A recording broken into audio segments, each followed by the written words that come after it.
Because ये variant की जो स्प्रेडिंग कैपेसिटी है वो डबल हो गई है। तीसरी बात यह है कि अगर जो आप अपना घर पे स्वास्थ्य ठीक रखेंगे, ये अमल करेंगे, तो हो सकता है आपको लगे ही नहीं, वो बेस्ट तरीका है। अब जो ऑक्सीजन के ऊपर कंफ्यूजन हो रही है, जो आप देखते हैं, पढ़ते हैं कि हॉस्पिटल में ऑक्सीजन की कमी है, वो इसलिए हुई है कि हिंदुस्तान में जो पहले हमारे हेल्थ केयर की कंजम्पशन थी ऑफ ऑक्सीजन, कोई अबाउट 15 से 2000 टन की थी ऑक्सीजन पर डे।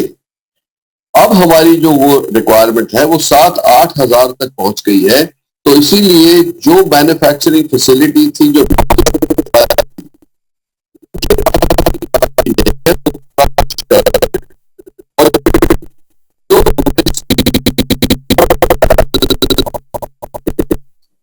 उनके पास बहुत कैपेसिटी, पर उनको ट्रांसपोर्ट करने के लिए स्टील प्लांट से हॉस्पिटल्स के लिए वो क्रायोटैंक्स की जरूरत होती है, जिसकी जो तादाद है वो इतनी नहीं थी।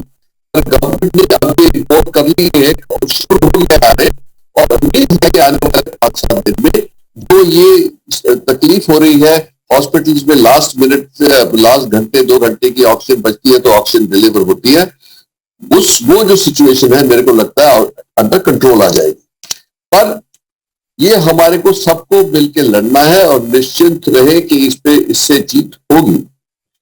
तो मैं अभी आपको डॉक्टर सुनील कुमार से हैंड ओवर करता हूं कि वो जो बाकी बातें हैं इस संक्रमण की, ये उस पे आप अपना मार्गदर्शन दें। गुड आफ्टरनून, नमस्कार doctor Guleria, doctor Trehan, doctor Naveed and हमारे जितने भी व्यूअर्स हैं। धन्यवाद करना चाहूँगा मुझे बुलाने के लिए। मैं director general of health services India हूँ। सर्वप्रथम मैं ये कहना चाहूँगा कि वैसे तो हमारे जो एक्सपर्ट्स हैं, जैसे डॉक्टर त्रेहान जी हैं, डॉक्टर गुलेरिया जी हैं, उन्होंने बहुत सी सारी बातें इस कोविड-19 के इन्फेक्शन को लेकर के क्लियर कर दी हैं, और ये सभी तथ्य हमें ध्यान में रखने चाहिए। हमें इस बात पर इत्मीनान रखना चाहिए कि हमारे इतने सीनियर डॉक्टर्स जो है, जिनका इंटरनेशनल प्रोफेशनल स्टैंडिंग है, जिन्होंने इस कोविड-19 इन्फेक्शन के बारे में न केवल हिंदुस्तान बल्कि पूरे दुनिया को ज्ञान दिया है, वह हम सबको, हमारी जनता को बता रहे हैं कि पैनिक नहीं करना है।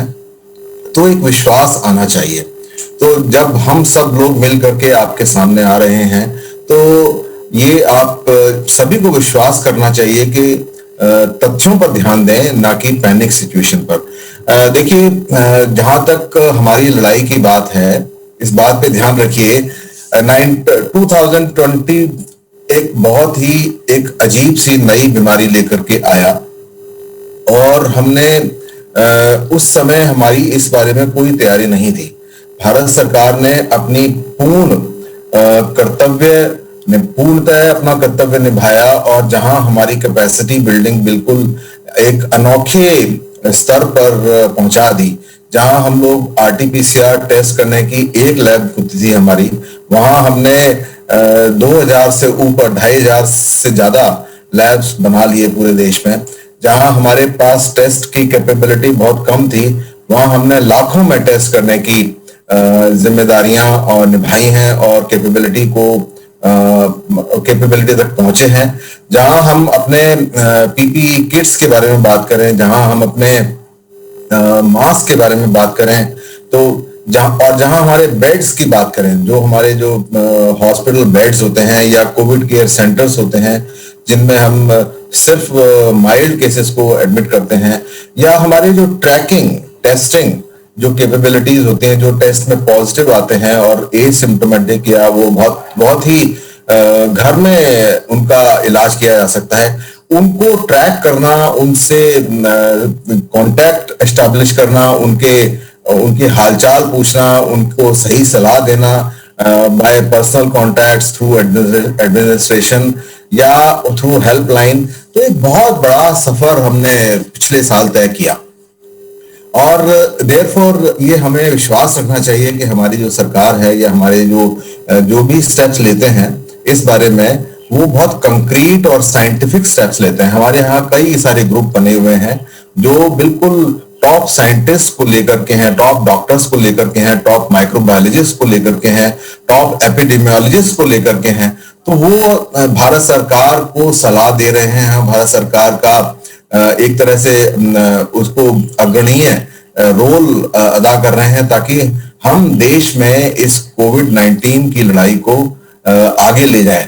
तो पैनिक करने की कोई आवश्यकता नहीं है। देखिए, ये जो इन्फेक्शन हुआ है, ये जो इस साल जो इन्फेक्शन फैल रहा है, उसके मेरी राय में तो मुख्यतः दो कारण हैं। एक तो हम कोविड अप्रोप्रिएट बिहेवियर को भूल गए।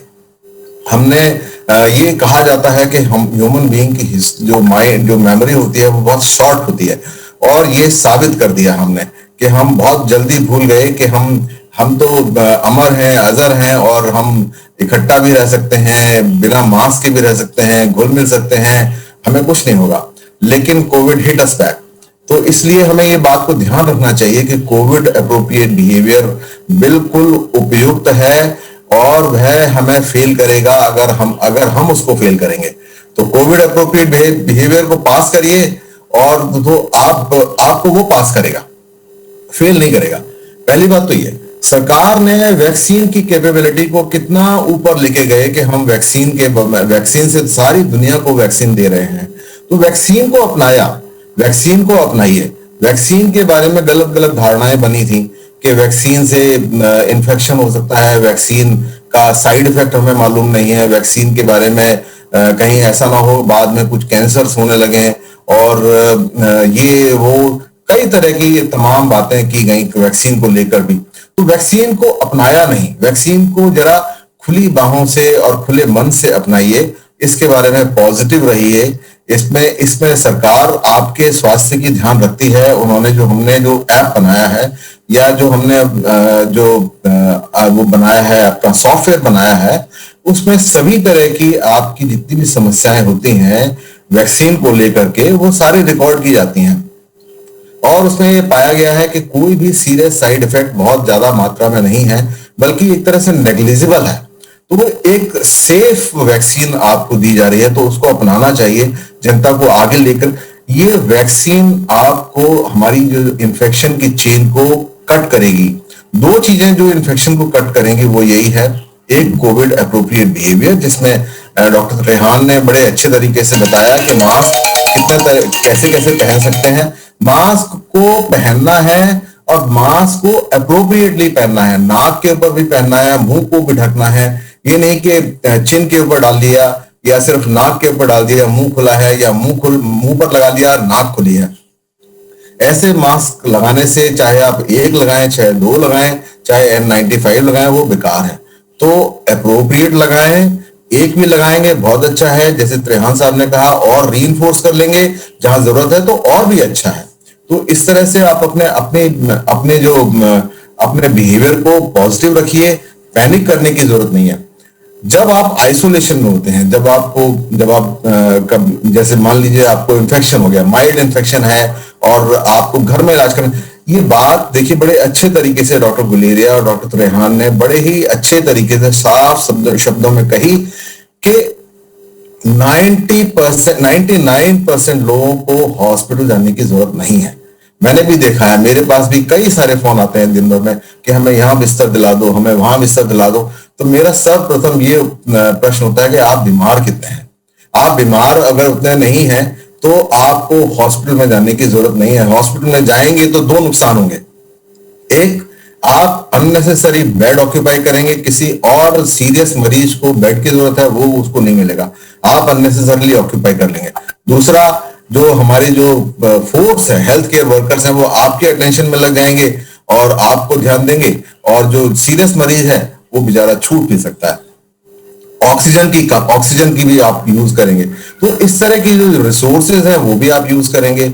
और इससे दूसरा ये होगा कि आप हमारे जो एक तरह का पैनिक भी होगा कि अरे वो अस्पताल में दाखिल हो गए, बहुत सीरियस बीमारी है, पता नहीं कितने बीमार है। नहीं, आप इसको रोकिए, और जब तक, जैसे डॉक्टर त्रेहान ने तो बहुत अच्छी बात करी, फर्स्ट कांटेक्ट जो है आपका फैमिली डॉक्टर ही होना चाहिए। जब उसको सलाह ले, और हमने इतने अच्छे तरीके से बताया है कि आपको क्या मेजर करना है, टेम्परेचर मेजर करना है, थर्मामीटर जानते हैं, हर घर में थर्मामीटर होता है, पल्स ऑक्सीमीटर, अच्छा पल्स ऑक्सीमीटर नहीं है कोई बात नहीं, आजकल तो फोन में ऐप है और आपको रिकॉर्ड करना है, दैट्स ऑल। और आप देखिए कोई खांसी तो नहीं हो रही है, अगर आपकी खांसी बढ़ रही है या आपको सांस लेने में दिक्कत हो रही है तो तुरंत आप हेल्पलाइन को कांटेक्ट कर सकते हैं, डॉक्टर अपने डॉक्टर को कांटेक्ट करते हैं, वो आपको सही सलाह दे देंगे। कोई जरूरत नहीं है दवाइयों की, ज्यादातर केसेस में डॉक्टर गुलेरिया ने बड़े अच्छे तरीके से बताया, तो मैं इन चीजों को रिपीट नहीं करूंगा। पैनिक ना करें, जब आप आइसोलेशन में पहुंच जाते हैं तो अपनी सेहत का ध्यान कैसे रखें, सांस लंबी लंबी लीजिए, जैसे डॉक्टर त्रेहान ने बताया, अनुलोम विलोम, स्टे पॉजिटिव, अपने आप को पॉजिटिव रखिए, अपनी हेल्थ के ऊपर ध्यान दीजिए, अपने आप को होपफुल बना के रखिए, और न केवल अपनी हेल्प करिए बल्कि दूसरों को भी हेल्प करिए और उनको पॉजिटिव करके रखिए।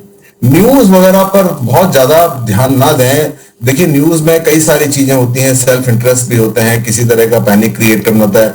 आपने सभी सुना है टीआरपी भी बढ़ाने की कोशिश की जाती है। मैं उन सब चीजों के बारे में नहीं जाना चाहूंगा क्योंकि वो मेरा सब्जेक्ट नहीं है, लेकिन मैं इतना ही कहूंगा, सिलेक्ट न्यूज करें, सिलेक्ट न्यूज सुने और बहुत ज्यादा न्यूज ना सुने। सारे दिन भर न्यूज सुनते रहेंगे, आपका सचमुच में आपका मस्तिष्क जो है वो फटने लगेगा, वो आप स्वस्थ नहीं रह पाएंगे। इससे बढ़िया यह है कि आप पढ़ें, कोई अच्छी किताब पढ़ें, कोई अच्छी स्टोरी सुने।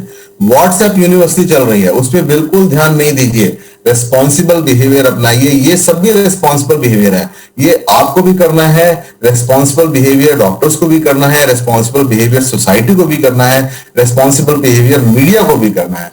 तो इन सब बातों को लेकर के अब मैं चाहूंगा कि इसी चर्चा को आगे डॉक्टर नवनीत आगे बढ़ाएं। ओवर टू डॉक्टर नवनीत, धन्यवाद। धन्यवाद डॉक्टर सुनील कुमार। हमें इस बीमारी को हराना है। अगर हमें इस बीमारी को हराना है तो हमें हेल्थ केयर वर्कर्स को बचाना है। हमें हेल्थ केयर वर्कर्स इस टाइम बहुत पॉजिटिव हो रहे हैं। अब हम हेल्थ केयर वर्कर्स को बचाएंगे तो हेल्थ केयर वर्कर्स ही पेशेंट्स को बचा पाएंगे। जब पेशेंट्स बचेंगे, हेल्थ केयर वर्कर बचेंगे, तभी हम देश की इकोनॉमी को भी बचा पाएंगे। तो ये सब लिंक्ड है। इस सब को लिंक करने के लिए हमें ब्रेक द चेन, हमें नंबर ऑफ पेशेंट्स जो अब बहुत बढ़ गए हैं उसको घटाना है। हमें हमारा सिर्फ एक ही मकसद होना चाहिए, ब्रेक द चेन। हम इन नंबर्स को कैसे कम करें। अब इस नंबर को कम करने के लिए किसकी जिम्मेवारी है? इसके लिए सबकी जिम्मेवारी है। मीडिया की जिम्मेवारी है, डॉक्टर्स की जिम्मेवारी है, सरकार की जिम्मेवारी है, डिस्ट्रिक्ट एडमिनिस्ट्रेशन की जिम्मेवारी है, और पॉलिटिशियंस की जिम्मेवारी है, और उसके बाद जितने भी हम खुद लोग हैं, जितने भी आम जनता है, उसकी सबसे बड़ी जिम्मेवारी है। तो हम सबको इस जिम्मेवारी को निभाना है। अब इस जिम्मेवारी को कैसे निभाएं? 2020 में तो हमने इस पे बहुत बढ़िया से काम किया, बहुत बढ़िया से इसको बचाया। इतने सारे कैंपेन हुए, इतनी दवाइयां उपलब्ध कराई गई, इतनी ऑक्सीजन, इतने वेंटिलेटर, इतने बेड्स हमने क्रिएट किए, जिसके कारण आज हम कुछ हद तक उन चीजों को संभाल पाए हैं। अब हमारी जिम्मेवारी है कि हमें शहरों को और गांवों को बचाना है। मुझे अपने शहर को और मुझे अपने गांव को बचाना है। मैं अपने शहर को कैसे बचाऊंगा, मैं अपने गांव को कैसे बचाऊंगा, ये जिम्मेवारी मेरे शहर के ऊपर आती है। अब शहर में कौन होता है जी? डिस्ट्रिक्ट मजिस्ट्रेट होता है, डिस्ट्रिक्ट में पुलिस का अधिकारी होता है, और मेडिकल सुपरिटेंडेंट डॉक्टर्स का अधिकारी होता है। उसके बाद वरिष्ठ लोग होते हैं डिस्ट्रिक्ट के। तो ये सब मिलके अपना बैठे, हर रोज अपना डिस्ट्रिक्ट वॉर जोन बनाएं और देखें कि मेरे डिस्ट्रिक्ट में परसेंटेज पॉजिटिविटी रेट क्या है। आप देखें कि मेरे डिस्ट्रिक्ट का डिस्ट्रिक्ट पॉजिटिविटी रेट 5% से कम होगा तो वो डिस्ट्रिक्ट नंबर 1 है, और मैं अगर उसको 1% से कम रखूंगा तो वो तो बेस्ट है। तो मेरा एम है, मुझे अपने डिस्ट्रिक्ट का या अपने गांव का पॉजिटिविटी रेट टेस्ट में 1% से कम रखना है। तो अगर मैं 1% से कम रख पाऊंगा या मैं 5% से कम रखूंगा, तो जो मेरी मेहनत लगेगी तो मेरा डिस्ट्रिक्ट भी नंबर 1 रहेगा, मेरा इकोनॉमी भी अच्छी रहेगी, मेरे लोगों की जान भी नहीं जाएगी, और मेरे कोई पैनिक भी नहीं होगा। तो इसलिए हमें डिस्ट्रिक्ट को एक यूनिट बनाकर डिस्ट्रिक्ट को एम्पावर करके हमें आगे बढ़ना है। बिकॉज आज देखो दिल्ली में पॉजिटिविटी रेट 30%, बॉम्बे में एक दिन 26% था, लेकिन बॉम्बे में आज सीवियर रिस्ट्रिक्शन लगी तो 14% हो गया। दिल्ली